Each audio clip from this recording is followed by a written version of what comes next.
For 30 years, websites asked the robots to politely leave.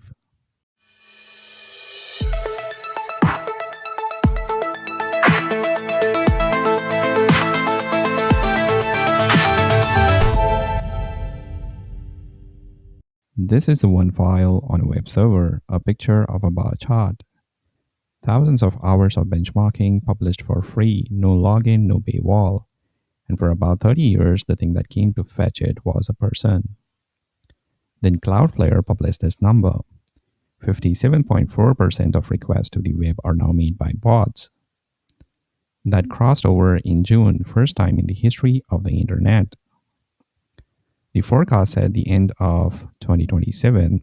It landed 18 months early. The web's defense against this is a text file, robots.txt. You put it at the root of your domain and you list who is not welcome. Here is the important part.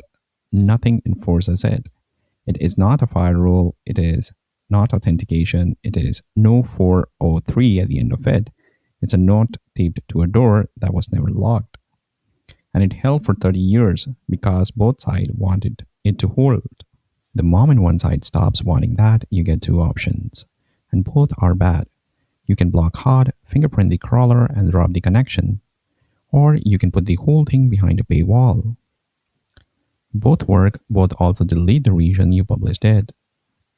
The reader you actually wanted is now outside the wall, standing next to the scraper. And this is the work that already loses money. One recent hardware review cost around $2,000 to make and earned about $1,400.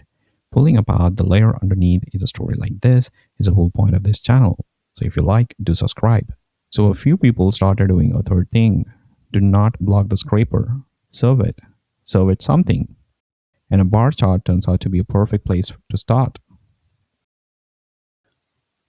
That chart is a picture. The thing reading it is a vision model. It turns pixels into tokens and then it reasons over the tokens. And nowhere in that pipeline is there a line between what is content and what is an instruction. So you write a sentence into the chart, a shade or two off the plot background and down in the noise. To your eye, after compression has finished with it, there is nothing, a slightly dry pixel. To an encoder that normalizes contrast before it reads, it is a sentence. And the sentence is addressed to the model, not to you. So the model stops reading you frame rates. It starts reading out a recipe for noise-normalised chocolate chip cookies. That is a real answer a real model gave when it was asked for benchmark numbers. The first attempts failed, and the way they failed is the interesting part. The model spotted it, it came back and said, this looks like a prompt injection attempt. So they iterated until it stopped noticing. If you have ever written a spam filter or a firewall rule, you know this shape already. The defender ships a classifier, the attack writes a payload around the classifier. Nobody wins that one, it just gets more expensive for both sides.